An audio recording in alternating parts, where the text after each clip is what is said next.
वाकई में उत्तेजना और डर की भावना में बहुत फर्क होता है। मेरा मतलब है, आप कह सकते हो कि आप डरे हुए हैं यदि आपको परिणाम का डर है या कुछ करने से डरते हैं। लेकिन मान लीजिए कि आप उस तरह के व्यक्ति हैं जो परिणामों को वैसे ही स्वीकार करते हैं जैसे वे आते हैं, और आप कभी भी डर की वजह से पंगु नहीं हो सकते, क्योंकि डर कायर को पंगु बना देता है। लेकिन मैं डर से पंगु होने में विश्वास नहीं करता। डर वह समय है जब कार्रवाई करनी चाहिए, ना कि पंगु होना। क्या सच में उत्तेजना और डर के बीच इतना अंतर है? क्या आप अपने दिमाग को फिर से नहीं बदल सकते? जब वे आकर कहते हैं कि आपके पास एक बड़ा कानूनी मामला होने वाला है और अगर आप हार गए तो आपको 10 साल के लिए जेल जाना पड़ेगा, क्या आप बैठकर ये नहीं कह सकते, अच्छा वो रोमांचक होने वाला है, ये रोमांचक होगा?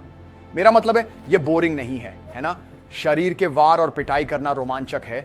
यही कारण है कि तेज गाड़ियां दौड़ाना रोमांचक होता है, क्योंकि कुछ गलत हो सकता है। अगर कभी कुछ गलत होने की संभावना नहीं है तो कुछ भी मजेदार नहीं है। यही जीवन का पूरा मतलब है एक आदमी के रूप में। आपको जोखिम की जरूरत है, आपको रोमांच की जरूरत है, आपको इसके साथ सोच समझकर काम करना चाहिए। साइको न बनो, केविन जो करता है वैसा मत करो।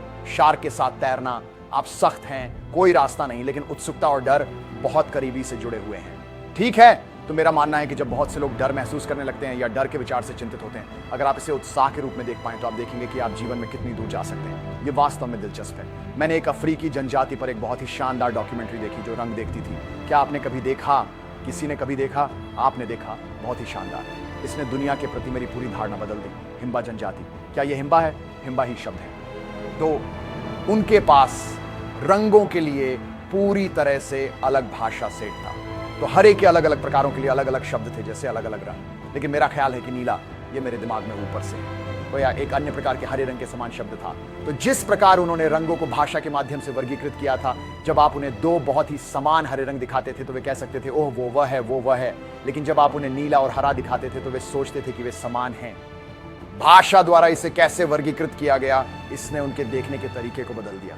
तो अगर आप अपने मन में भय को उत्साह में बदल दें, फिर यह रोमांचक है। अगर आप थकान को गर्मजोशी में बदल दें, जब मैं आपको मारते मारते थक जाता हूं तो मैं सोचता हूं ठीक है अब मैं और जोर से मारूंगा। मैं सोचने लगता हूं ठीक है अब मैं थक गया हूं, अब मैं और जोर से मारूंगा। फिर मैं और जोर से मारता हूं, फिर मैं तुम्हें और जोर से मारने लगता हूं। यह आश्चर्यजनक है कि आप आसान भाषा की तरकीबों से सब कुछ कैसे पुनः परिभाषित कर सकते हैं। यह सब अर्थ विज्ञान है।